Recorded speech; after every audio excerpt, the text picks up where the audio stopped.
पादरी युद्ध 1803 से 1837 तक इंडोनेशिया के सुमात्रा द्वीप में हुआ था। यह वीडियो 1803 से 1820 तक तुआनकू नानरेंज के नेतृत्व में पश्चिम सुमात्रा के अगम में हुए पहले पादरी आंदोलन के बारे में चर्चा करता है। तुआनकू इमाम बोंजोल के नेतृत्व में बटक भूमि पर हुए दूसरे पादरी आक्रामक आंदोलन के बारे में एक दूसरी वीडियो में चर्चा की जाएगी। 19वीं सदी की शुरुआत में हिजाज क्षेत्र में बहुत अराजकता थी, क्योंकि इस्लामी समूह वहाबी ने इस क्षेत्र को जीतने के लिए इस पर हमला कर दिया था। हिजाज में वहाबी ने सभी किताबें जला दी थी, क्योंकि सभी गैर इस्लामी पुस्तकों को नैतिक रूप से हानिकारक माना जाता था। उन्होंने मस्जिदों के गुंबदों को नष्ट कर दिया, प्रमुख लोगों की कब्रों को नष्ट कर दिया और विभिन्न तीर्थ स्थलों को भी नष्ट कर दिया। वहाबी ने पाठ की व्याख्या को अस्वीकार कर दिया और कुरान और हदीस के अनुसार पूरे शासन की मांग की। एक इस्लामी विद्वान हामिद अलगर के अनुसार वहाबी पूरे अरब में हत्या और लूटपाट अभियान में लगे हुए थे।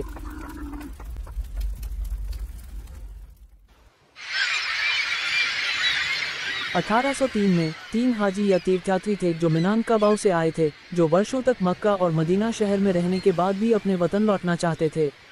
वे हाजी मिस्किन, हाजी सुमनिक और हाजी प्योबांग थे।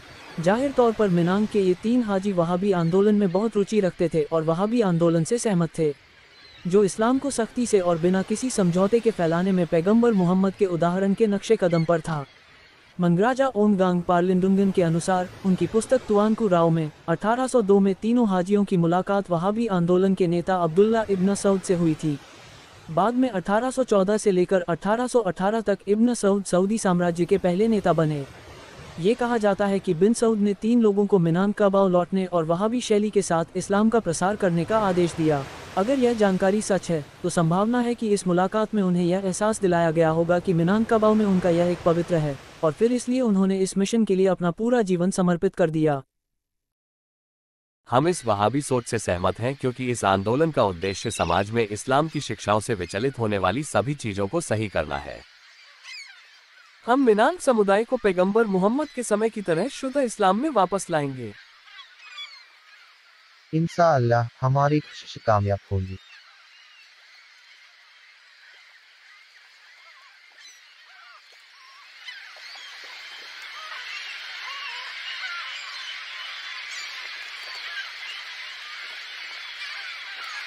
इसलिए उन्होंने हिजाज से लेकर सुमात्रा द्वीप में मिनांकाबाउ की भूमि तक एक लंबी यात्रा की। आगे चलकर उन्हें आचे में पिड़ी के बंदरगाह से पादरी द मैन ऑफ पेडर के नाम से जाना जाने लगा, जहां से तीर्थयात्री मक्का के लिए रवाना हुए। 19वीं सदी की शुरुआत में सुमात्रा में इस्लाम का विकास हुआ। उस समय वह इस्लाम के महान राज्यों में से एक था, जिनमें आचे का साम्राज्य, सियाक इंदरपुरा का साम्राज्य, पगरुलुंग, जोहोर, जंबी और पालिम्बांग शामिल थे। इस वीडियो में जिस पादरी युद्ध पर चर्चा की गई है वह पगारुयुंग साम्राज्य के पश्चिम सुमात्रा के अगम क्षेत्र में हुआ था।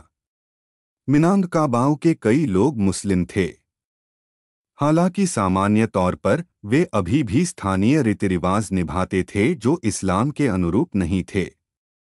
उदाहरण के लिए मिनांकाबाउ समुदाय ने मातृसत्तात्मक सांस्कृतिक प्रणाली लागू की, जिसमें महिलाओं को समुदाय के भाग्य को निर्धारित करने वाली नीति अपनाने के लिए परिवार और समुदाय में एक महत्वपूर्ण स्थान प्राप्त है। पैगंबर मोहम्मद निश्चित रूप से इससे सहमत नहीं होंगे। स्त्रियों में पुरुषों की तुलना में आधा दिमाग होता है और नरक में ज्यादातर स्त्रियां ही हैं। इसलिए मुस्लिम समुदायों में महिलाओं को पुरुषों के बराबर स्थान नहीं मिलना चाहिए। मातृसत्ता के अलावा पादरी लोगों को जिन अन्य परंपराओं को बदलने की आवश्यकता थी, उनमें मुर्गों की लड़ाई में जुआ खेलना, शराब पीना और तंबाकू चबाना या धूम्रपान करना शामिल था।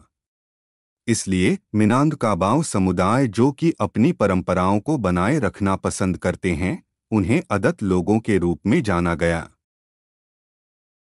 18वीं शताब्दी के आरंभ में इस्लाम का प्रसार आमतौर पर विद्वानों, उलमाओं द्वारा शाही अधिकारियों को ही हुआ था। हालांकि 19वीं सदी की शुरुआत में उलेमाओं ने स्थानीय लोगों के दैनिक जीवन में इस्लामी कानून को लागू करना शुरू कर दिया था। घरेलू समस्याओं, करीबी के संबंधों और जीवन की दूसरी समस्याओं के संबंध में फतवे जारी किए जाने लगे थे।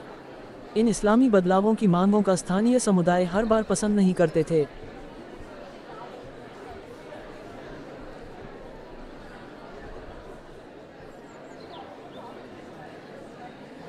आइए पाक हाजी, क्या हाल है?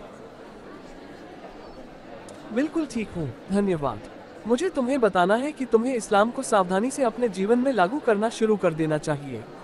एक मुसलमान के रूप में तुम्हें शराब नहीं पी सकते, ये हराम है और तुम ये जानते हो। लेकिन जनाब ये हमारी परंपरा है। आखिरकार हमने इसे खुद बनाया, खुद खरीदा और बेचा है। हमने किसी दूसरे से पैसे नहीं मांगे। लेकिन यह मेरा नहीं, अल्लाह का आदेश है, और जो कोई भी अल्लाह के बताए उसूलों के अनुसार नहीं चलता है वो काफिर होता है। क्या तुम काफिर बनना चाहते हो? मुझे ऐसा नहीं लगता। शांत हो जाए, चलो साथ बैठकर पीते हैं। इतना गुस्सा मत करिए पाक हाजी, थोड़ा आराम करो। स्थानीय समुदाय की आदतों को बदलना आसान नहीं था। वे सचमुच ढीठ हैं। इसमें कोई आश्चर्य नहीं कि पैगंबर को क्यों इस्लामी शरिया को कायम रखने के लिए तलवार का इस्तेमाल करना पड़ा था।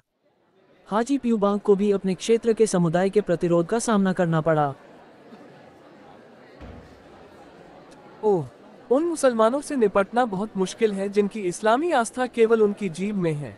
वे धूम्रपान या तंबाकू चबाने और रेशमी कपड़े पहनने जैसी विधर्मी प्रथाओं को पसंद करते हैं। हाजी सुमिनिक को भी अपने क्षेत्र में इन्हीं चीजों का सामना करना पड़ रहा था। हमें बिना किसी समझौते के इस्लाम को लागू करने के लिए सहयोग की आवश्यकता है। तब ये सहयोग एक उपदेशक या एक महान विद्वान से मिला जिसके पास कामिंग शहर में तुआनकू नान रेंज की उपाधि थी, जो इन 3 हाजियों के इरादों में दिलचस्पी रखता था। तुआनकू की उपाधि किसी इस्लामी धार्मिक शिक्षक को दी जाने वाली सर्वोच्च उपाधि है। शेख के बाद तुआनकू का ही रुतबा होता है। भले ही मिनानकाबाउ लोग मुस्लिम हैं, फिर भी वे काफिरों की तरह रहते हैं। उदाहरण के लिए, उन्हें शराब पीना, धूम्रपान करने या चबाने के लिए तंबाकू का उपयोग करना, अपने चावल के खेतों या यहाँ तक कि पत्नियों के साथ जुआ खेलना पसंद है। इसे खत्म किया जाना चाहिए ताकि वे शुद्ध इस्लाम अपनाने की ओर बढ़ें।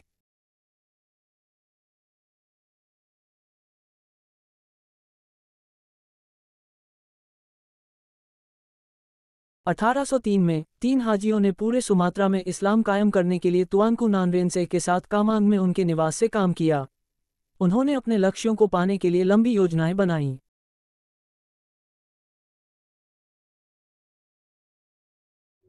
हमें उन मुस्लिम समुदायों से निपटने के लिए जो अभी भी काफिर संस्कृति में रह रहे हैं, और जो गैर मुस्लिम समुदाय जो इस्लाम को अस्वीकार करते हैं, एक मजबूत मुस्लिम सेना का निर्माण करना चाहिए।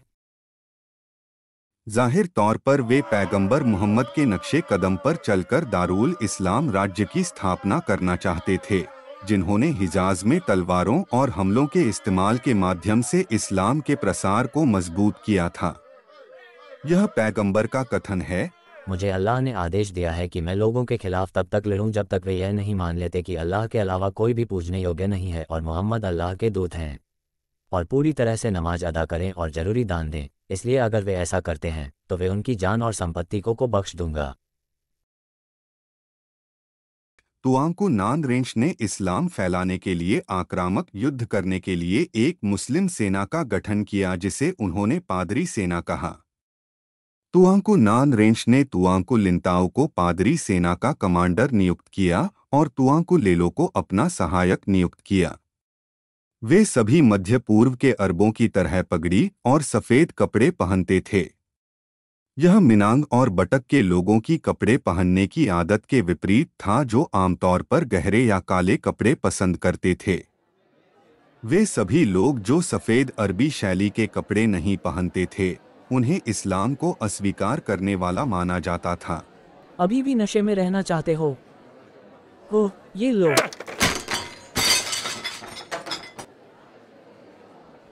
क्या तुम्हारा धर्म यही सिखाता है, दूसरे लोगों की चीजों को नुकसान पहुंचाना? तुम्हें इसके लिए भुगतान करना होगा। ये लो, तुम्हारे नुकसान के लिए। तुम लड़ना चाहते हो? तुम क्या कर लोगे?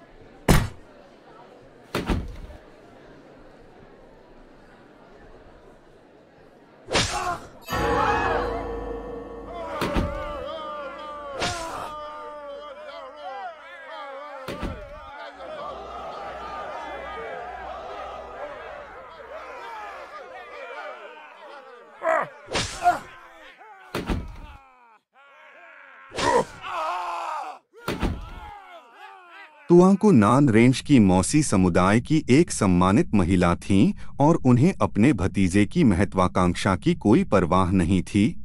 तुम अब भी तंबाकू चबाती हो और शराब पीती हो। वो इस्लाम के अनुरूप नहीं है। आप ऐसा करना कब बंद करोगी? मुझे कैसे जीना चाहिए तुम्हें इसकी चिंता करने की जरूरत नहीं है। तुम अपने पर ध्यान दो। जाहिर तौर पर आपने मेरे पास कोई और रास्ता नहीं छोड़ा है। तुआंकू नान रेंज ने आखिरकार तुआंकू लेलो को अपनी आंखों के सामने अपनी मां की बहन को मारने का आदेश दिया। तुम क्या करना चाहते हो?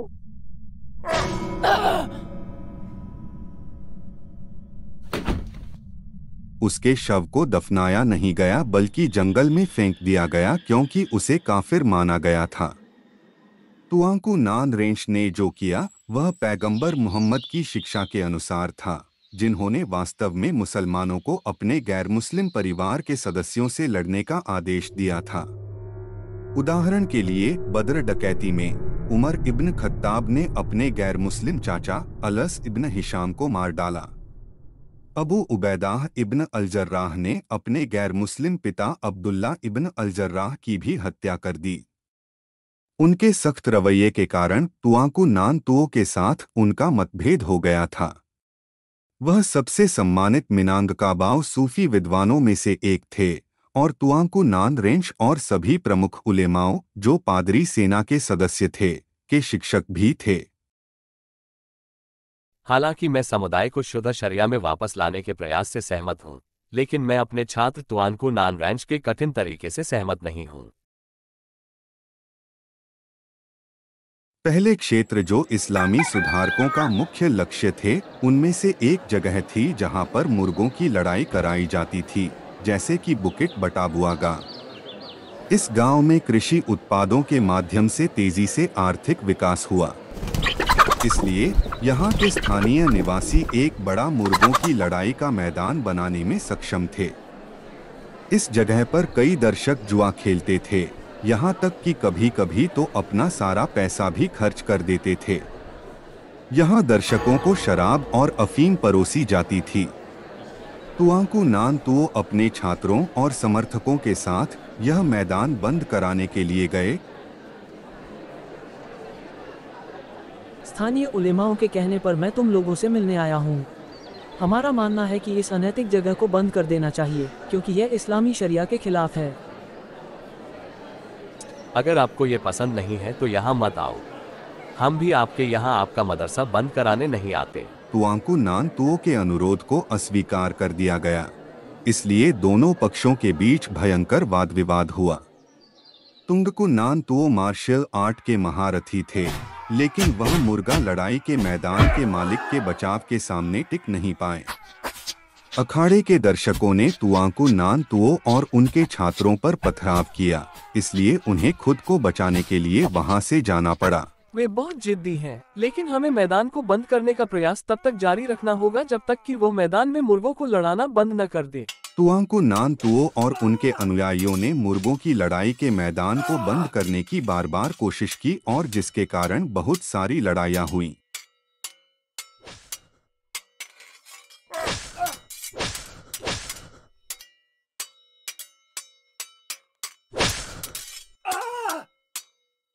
आखिरकार 4 महीने बाद उस मैदान को सफलतापूर्वक नष्ट कर दिया गया। वो मुनाफिक उलेमा कितने घमंडी थे। हाँ, ये हमारा पैसा है, हमारी मेहनत का फल है। हमारे जीवन को नियंत्रित करने वाले वे कौन होते हैं? मुर्गों की लड़ाई के शौकीनों ने इतनी आसानी से हार नहीं मानी। उन्होंने बनुहम्पू गांव में नया मुर्गा लड़ाई का मैदान फिर से खोला। तुआंकू नान तुओ अपने अनुयायियों के साथ नए मैदान को बंद करने के लिए फिर से आए, जिसका नतीजा यह हुआ कि फिर वही झगड़ा हुआ। इस बार दोनों पक्षों के कई लोगों की जान चली गई। तुआंकू नान रेंज ने तुआंकू नान तुओ द्वारा इस्लामी शरिया को बरकरार रखने के तरीके की निंदा की। छोटे हमलों से कभी भी सफलता नहीं मिलेगी। अगर इस नर्म व्यवहार से सफलता नहीं मिलती है तो हमें हर एक गांव पर हमला करना होगा और तलवार के बल पर जिहाद करके समुदाय को शरिया में वापस लाना होगा। हमले का शुरुआती निशाना बुकिट कामांग, मागेक, साला और कोटो बारू जैसे स्थानीय शहर बने। लोगों पर इस्लामी शरीयत थोपने के लिए पादरी ने उन जगहों पर क्या किया? इसका उत्तर उस समय रहने वाले एक उदारवादी विद्वान शेख जलालुद्दीन के लेखन से मिला। उन्होंने 1820 के दशक में पादरियों द्वारा मिनांगकाबाओ समुदाय पर किए गए उत्पीड़न के बारे में लिखा। उनका मूल लेखन डच भाषा में लिखा गया था, जिसका शीर्षक सुमात्रा में पादरी युद्ध की उत्पत्ति था, और यह 1857 में प्रकाशित हुआ था। तुआंकू पादरी के कुछ अच्छे पहलू हैं। उन्होंने प्रार्थनाओं का आयोजन किया और रमजान के दौरान भिक्षा और उपवास को लागू किया और हज भी किया। वे सक्षम थे और उन्होंने मस्जिदों और स्नान स्थानों की मरम्मत की और स्वीकार करने योग्य कपड़े पहने और लोगों को ज्ञान बढ़ाने और व्यापार करने का आदेश दिया। और तुआंकू पादरी के बुरे पहलू भी हैं। उन्होंने बिना वजह के हत्याएं की, मतलब उन्होंने उन सभी उलेमाओं की हत्या कर दी जो उनसे असहमत थे। उसके बाद उन्होंने कई जगह जला दी। उन्होंने सभी गदान घरों को जला दिया। उन्होंने उन सभी साहसी लोगों की भी हत्या कर दी जो उनके खिलाफ खड़े थे। उन्होंने सभी बुद्धिजीवियों की हत्या कर दी और उन्हें गद्दार कहा। उन्होंने लूटपाट की और दूसरों की संपत्ति लूट ली। उन्होंने उन महिलाओं को भी ले गए जिनके पति थे और उनकी सहमति के बिना असमान दर्जे की महिलाओं से विवाह किया। उन्होंने पकड़ी गई औरतों को रखैले बना लिया। उन्होंने लोगों को पकड़कर उन्हें गुलामी के लिए बेच दिया।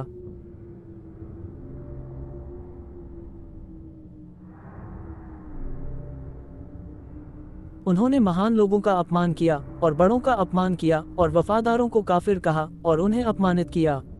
फिर भी वे अब भी कहते हैं कि उनके कार्य पूरी तरह से धर्म संगत हैं।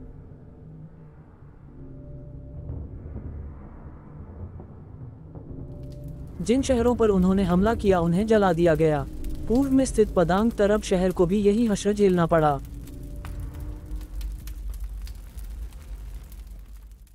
तुआंकू नान रेंशे की रणनीति एक पूरे गांव को दूसरे गांव के खिलाफ खड़ा करने की थी।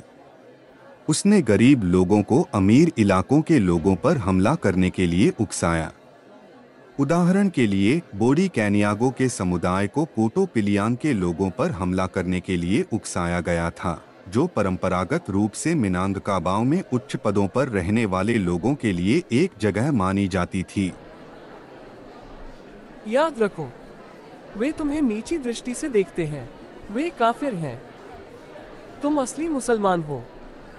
हम उन पर हमला करते हैं। उनका धन और खून हलाल है। अल्लाहु अकबर।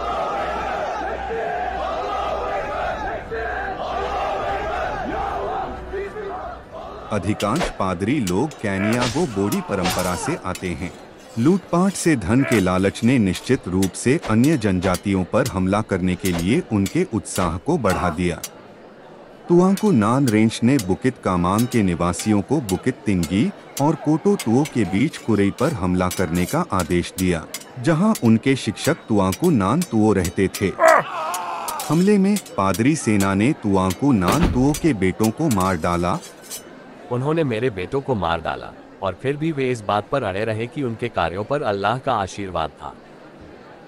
तुआंकू नान तुओ मुस्लिम नहीं है। वो वास्तव में राहिब तुओ उर्फ काफिर ईसाई पादरी हैं। शेख जलालुद्दीन ने भी मुस्लिम होने का दिखावा किया, जबकि वास्तव में वो काफिरों का राजा था। 1820 में जिस क्षेत्र पर तुआंकू नान रेंज ने विजय प्राप्त की थी, वहां शरिया नियम इस प्रकार निर्धारित किए गए थे। पुरुषों को अपनी दाढ़ी बढ़ानी होगी। जो अपनी दाढ़ी काटेगा उस पर 2 सुकू का जुर्माना लगाया जाएगा। दांत काटने वालों को 1 भैंस का जुर्माना देना होगा। यदि दिखाई देता है तो 2 सुकू का जुर्माना देना होगा। जो महिलाएं बुर्का नहीं पहनेंगी उन पर 3 सुकू का जुर्माना लगाया जाएगा। एक बच्चे को मारने पर 2 सुकू का जुर्माना लगाया जाएगा।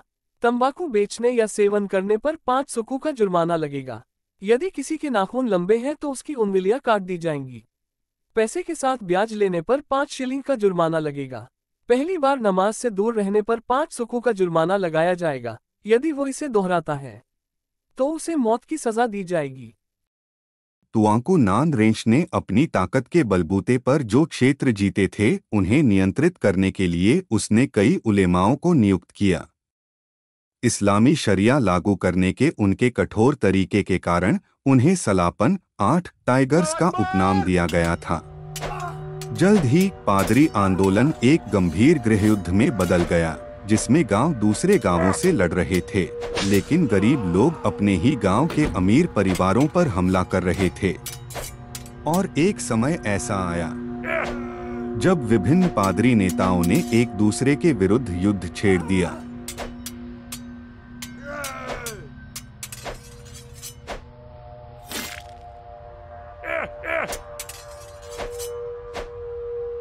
पादरी उलेमाओं के लिए गुलाम व्यापार एक बहुत ही महत्वपूर्ण तत्व था। युद्धबंदियों को माल के रूप में माना जाता था और कुछ को गुलाम बाजार में बेच दिया जाता था। बाकी को माल ढोने और आरक्षित सैनिक बनने के लिए कहा जाता था।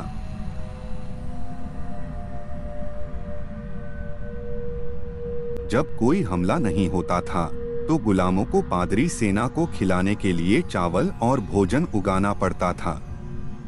इन गुलामों बलबूते पर ही पादरी के लिए विभिन्न युद्धों को जीतते हुए इतने लंबे समय तक यानी लगभग 40 वर्षों तक टिके रहना संभव हो पाया था। यह सोचना मूर्खता है कि इस्लाम इंडोनेशियाई लोगों को उसी तरह आज़ादी दे रहा है जैसा इंडोनेशिया में मुसलमान कहते थे। पादरी के ऐतिहासिक तथ्य वास्तव में बताते हैं कि इस्लाम के कारण नागरिक गुलाम बनते जा रहे थे। अब फकीह सगीर द्वारा लिखित शईख जलालुद्दीन के सूचना पत्र पर एक नजर डालें। तुआंकू पादरी जिसने लोगों को पकड़कर उन्हें गुलामी के लिए बेच दिया और उनकी बंदी औरतों को रखैल बना लिया। अधिकांश इंडोनेशियाई लोगों के लिए यह जानकारी काफी चौंकाने वाली है, क्योंकि उन्होंने उपनिवेशवाद के युग के दौरान उलेमाओं के बारे में केवल अच्छी बातें ही सुनी थीं। उलेमाओं को अपने ही लोगों को बंदी बनाने और फिर उन्हें गुलामी के लिए बेचने के लिए साहस कैसे आया? अधिकांश इंडोनेशियाई मुसलमानों को विश्वास नहीं हो रहा था कि वह इस्लामी शरिया था। आइए कैम्ब्रिज यूनिवर्सिटी प्रेस द्वारा प्रकाशित जर्नल ऑफ एशियन स्टडीज से जेफरी हैडलर के इंडोनेशिया में हिंसा और धर्मनिरपेक्ष राज्य की ऐतिहासिकता शीर्षक वाले लेख में दी गई जानकारी देखें। पृष्ठ 982 में हैडलर ने तुआंकू इमाम बोंजोल के बारे में जानकारी दी। वह 1820 के दशक में पादरी सेना के नेता था। उनके इतिहास से हम जानते हैं कि तुआंकू इमाम बोंजोल ने कोटोगडांग गांव को जलाने का आयोजन किया और तुआंकू तंबुसाई और तुआंकू राव को जिहाद को उत्तर की ओर बटक भूमि में ले जाने का निर्देश दिया। बोंदजोल किला तेजी से समृद्ध हो गया था क्योंकि तुआंकू इमाम बोंजोल ने अपने अभियानों के दौरान मवेशियों, घोड़ों, खदानों और गुलामों को जब्त कर लिया था। इंडोनेशियाई सरकार ने मुद्रा में तुआंकू इमाम बोंजोल की तस्वीर का इस्तेमाल किया, उन्हें स्वतंत्रता के लिए लड़ने वाले राष्ट्रीय नायक के रूप में बरकरार रखा। लेकिन यह सिर्फ झूठ है। इसके बजाय वह ऐसा इंसान था जिसने अपने ही देश को गुलाम बना लिया और ऐसा करने से वह अमीर बन गया। आइए क्रिस्टीन डोबिन की पुस्तक चेंजिंग पीजेंट इकोनॉमी में इस्लामिक रिवाइवलिज्म पर एक नज़र डालें। वह एक ब्रिटिश इतिहासकार हैं जिन्हें एशिया की राजनीति, धर्म और अर्थव्यवस्था में विशेषज्ञता हासिल है। यह अनुच्छेद पेज 137 और 138 से है। तनाह दातार घाटी का अन्न भंडार पादरी प्रणाली को पूर्व में आगे बढ़ाने के लिए बहुत जरूरी बन गया था। व्यवस्था के संचालन के लिए गुलामों का बाजार भी आवश्यक था। अगम पादरी ने अपने कब्जे वाले गांवों के कुछ निवासियों को गुलाम भी बनाया था, हालांकि हम नहीं जानते कि अगम में गुलामी कैसे आयोजित की गई थी। तुआंकू लिंटो ने तनाह दातार से काफी संख्या में बंदियों को अपनी सेना में शामिल किया, जहां गुलामों के रूप में वे अभियानों के लिए आवश्यक उपकरण और भोजन को ढोने के लिए आवश्यक थे। अन्य बंदियों को उसने तनाह दातार के बाजारों में गुलाम के रूप में बेच दिया और दूसरे बंदियों को वह पूर्व के उन क्षेत्रों में ले गया जहां मजदूरों की आवश्यकता थी और उन्हें वहां बेच दिया। बिना गुलामों के यह संभावना नहीं था कि पादरी अपनी संकीर्ण घाटियों में युद्ध स्तर पर इतने लंबे समय तक जीवित रह सकते थे। उनकी सेनाओं के लिए उनके गुलाम सहायक और दूर रहने के दौरान उनके घर पर खेतों में खेती करने के लिए गुलाम बहुत जरूरी थे। विभिन्न ऐतिहासिक स्रोतों से मिली जानकारी बताती है कि पादरी उलेमा वास्तव में अपने अरब आकाओं के गुर्गे थे, जिन्होंने अपने देश को गुलाम बनाने के लिए इस्लामी अरबी विचारधाराओं को लागू किया था।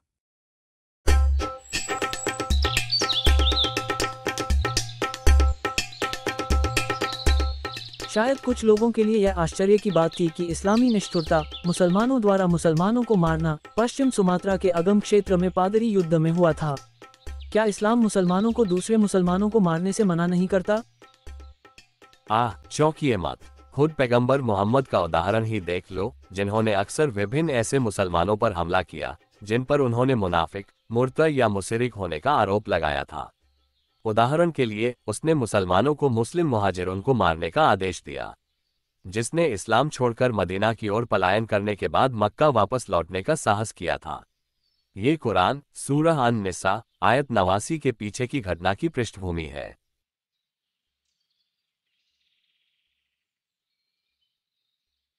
पैगंबर मोहम्मद ने धू अवान में दीरार मस्जिद को जलाने और नष्ट करने का भी आदेश दिया था, जब मुस्लिम लोगों का समूह नमाज पढ़ने की तैयारी कर रहे थे।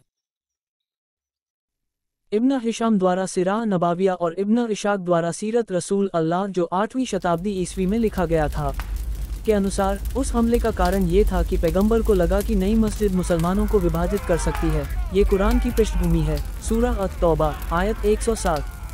पैगंबर ने मस्जिद में मौजूद लोगों पर मुनाफिक होने का आरोप लगाया था।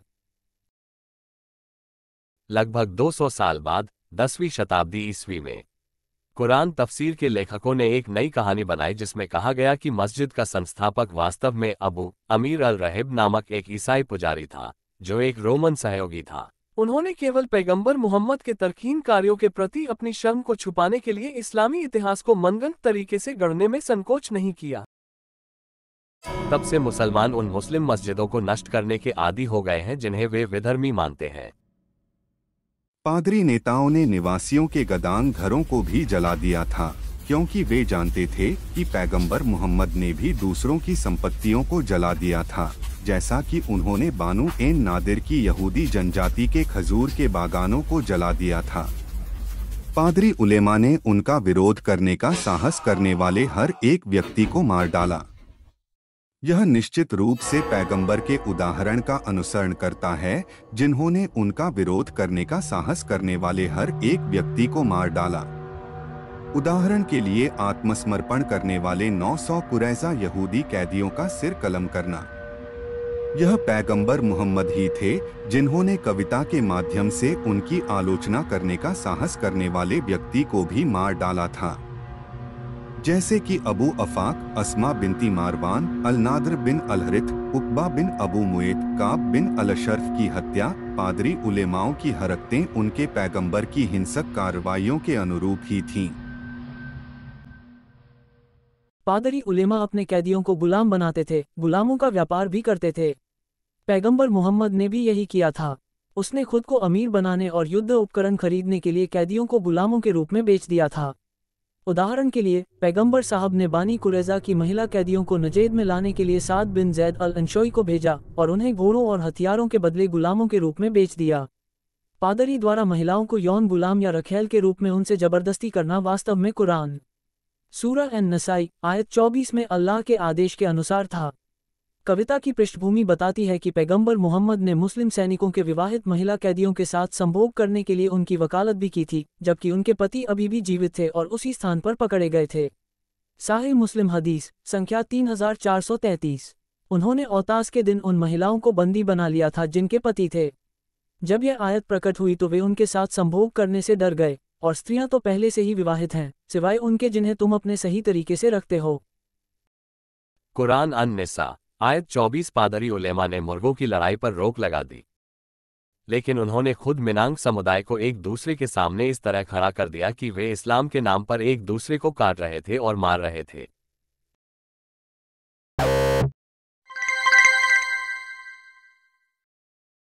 बियर या शराब पीना मना है, लेकिन ऊंट का पेशाब पीना हलाल है। स्वच्छ पेय पदार्थ हराम है, लेकिन गंदा और घिनौना पेय पदार्थ हलाल है। इस अरबी विचारधारा की शिक्षाएं बिल्कुल उल्टी हैं। लिखित ऐतिहासिक तथ्य बताते हैं कि 19वीं सदी में पादरी उलेमाओं ने मिनांग समुदायों को गुलाम बना लिया था। इस्लाम वास्तव में गुलामी को उचित ठहरा रहा है, यहाँ तक कि अपने साथी मुसलमानों के खिलाफ भी। पैगंबर ने खुद मुस्लिम गुलामों को उनके मुस्लिम मालिकों से बचकर भागने से मना किया था। हदीस नसाई नोमो 4050। जरीर पैगंबर की व्याख्या किया करते थे, यदि कोई गुलाम भाग जाए उससे कोई नमाज स्वीकार नहीं की जाएगी, और यदि वो मर गया तो एक अविश्वासी के रूप में मरेगा। जरीर का एक गुलाम भाग गया था और उसने उसे पकड़ लिया और उसकी गर्दन पर वार किया था, जिससे उसकी मौत हो गई थी।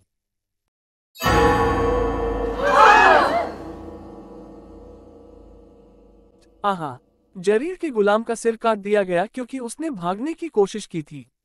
क्या ये वास्तव में ईश्वर की शिक्षा है, जिसे सबसे दयावान और करुणामय कहा जाता है? कैदियों को गुलाम बनाना, गुलामों का सिर काटना, महिला कैदियों को कलंकित करना, कितना घृणित है।